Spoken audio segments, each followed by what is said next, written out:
collections that lie there in that old curiosity shop. Well, hello everyone. I'm Scott from the Old Curiosity Shop, and it's time for a old mohair covered chair thrift haul, not kitchen counter.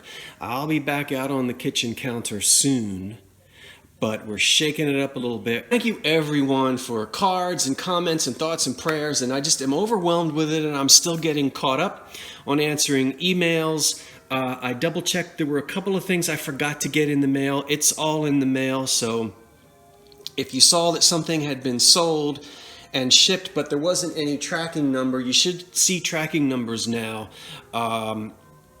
And yep, so I'm all caught up. Woo! So I wanted to tell you that. All right, I'm going to show you a few things here on the chair. Then I'm going to take you to a basement in New Jersey, and we're going to talk about vintage light fixtures for a second. And then we're going to go for a little walk, just a little walk at the end if you want to see a little bit of early spring in Philadelphia, just a few minutes of it. I'm going to take you with me. But let's see what's what. I did buy 6 of these, which I plan to keep. I am not certain of the maker. At very first, I was getting a Paden City, a Libby feel. Then I changed my mind and maybe Paden City. They have a very 1930s feel in my thought. It's really nice glass. I like all of the geometric designs on here. And again, I have 6 of these, so I'm still trying to find out the maker of these. But I like them a lot, and I think I'm going to keep all 6 of them.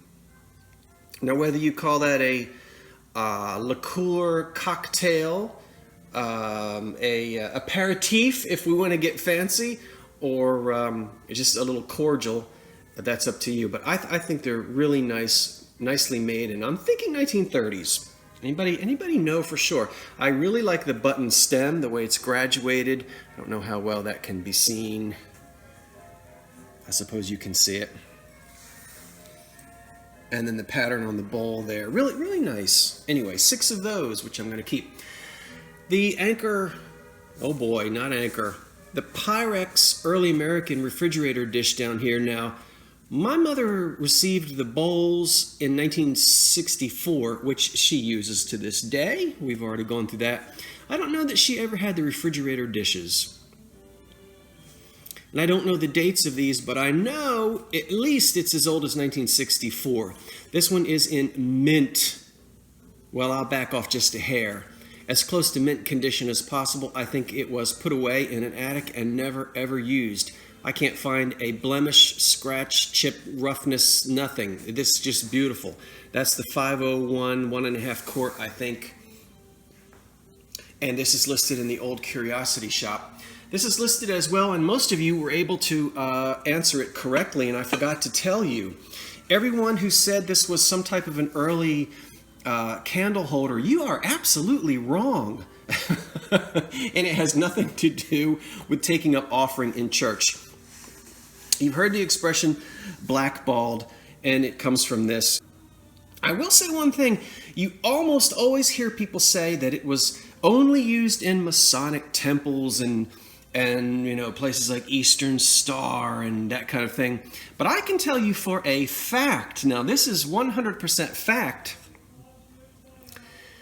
this, not this one, but this really could have been used anywhere that a vote needed to be cast, and that includes churches. Now, how do I know that? How do you know I'm not making that up? Well, the congregation, the church that I grew up in is a very old Methodist congregation, one of the oldest in the country. That's because we're on the Northeast here.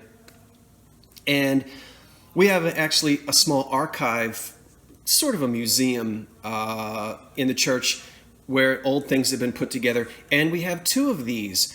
And so we have accounts actually in our church, the old administrative board.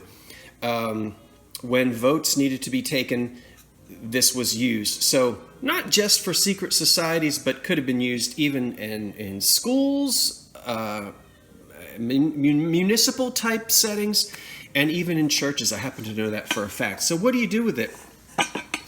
Well, it can be, someone can walk around the room with it like this because of the handle. A handkerchief could be placed over it. You would have black marbles and white marbles here, and the person voting would reach in, pull out a black or a white marble, drop it in this little hole, and after everyone has voted, we slide it across and we look at the marbles. And the expression someone being blackballed comes to our minds. But from what I've read, they weren't necessarily counting the number of white versus black. If there was, say you were voting on whether or not to install a new pipe organ, maybe you only needed 2 or 3 of the black marbles to scratch the whole proposal. It would be different depending on what the vote is. But that's how it worked. So remember I said the marbles are missing? That's not a huge deal. I wouldn't expect them to have survived. But everything else is here. 100%, that's good old mahogany, and that's going to date to before the turn of the century or right around it. So I've got that listed as well. This is a wonderful piece here made in Germany, and this is going to date to around 1925 to 1935. Let's see what we've got here. Bavaria, okay, and then Germany with the numbers. The Germans number everything. So there's the parakeet, I guess, the fancy little bird there with the little ring around his eye. That reminds me of Petey, the dog from Little Rascals. So there's some lusterware on the inside. A double vase here, I guess, for flowers. And some luster, yeah, just the luster on the inside. But very colorful and very typical of what you'd see around 1930. There's no damage on it. It's beautifully made. I really like it and am tempted to keep it, but you know I'm in the business, so I just don't keep everything. So that's up for sale in the old curiosity shop. And then finally, I can't wait to play this for you if I don't get any copyright strikes, and I'm not going to do it today. I couldn't resist. I do flip through the albums, and that's just so vintage. And this looks so very 1960s, does it not? Did anyone actually have this as a teenager? There you go. Is it? She's got her go-go boots on there. What did I pay for it? It was half price. I paid $1. Youthquake in the 60s. So we won't go through all the names of the tunes on here, but maybe I'll be able to play some of it for you next time. All right, now let's go to talk about some antique light fixtures. I'll show you the shades that I bought and how I'm going to use them. And then we'll go outside and see a little bit of springtime in Philadelphia. Stay tuned. Hi, everyone. I thought I would take a moment and do a little clip here to show you how these lampshades work, because I had some questions about how the slip shades work and the hanging shades work. So I thought I would show you. These are the ones that you just saw me thrift yesterday if you watched yesterday's video. Here are 4. Now there could have been 4, there could have been 5. I don't know if I've ever seen a fixture with 6. But here are 4, matching, perfect condition, 1930s era. And the way these shades would work, here is a 1930s fixture that has a shade that already has now this is 5 sockets. I'm sorry, 5 sockets, and we can see nothing. There's no screws. Shades like this that hang are held in, and with these screws, set screws, they hold them in. But you'll hear these referred to as slip shades, and they're all different sizes. Look at all the dust up there, because they simply slip in place. They just sit there. It's just gravity that holds them in place there, because then the decorative side is under here. I'll set the phone down and pull the lamp up so you can actually see it. But I can't do it with one hand. So if I were to take this out, you can see that these would just sit in there like that. Now these don't exactly fit because they don't go with this particular fixture. You see, so they're cattywampus in there. But that's the effect of it. And since I have 4 shades, I need a fixture with 4 sockets. Okay, but this one is going to be, this one I'm going to rewire and restore. It's just on my list of things to do. And then somebody did ask me about these 2 shades here. How do you use these? And these shades are used in a fixture like this. Sometimes called pan fixtures when it's in the shape of a pan. This one isn't. But then this one then hangs from the ceiling. Let's see if I can do it. You guys know this from old houses, right? In fact, there's another one right up here. It's hanging. And so that's the way this works. Okay. I'm probably moving too fast. Sorry about that. I'll put this back here. And that's the reason why it is wonderful to find matching shades for fixtures like that. Yeah. And then, let's see, over here on the workbench, I have a ton of lamp parts, lamp pieces. I have a lamp, kind of a thing for lamps, as you can see. I'm always fiddling with lamps. And once this hand gets better, I'm going to go to town on some of these and do some work. But then down here I have more lamps and shades. And here you can see I have quite a bit. Quite a stockpile.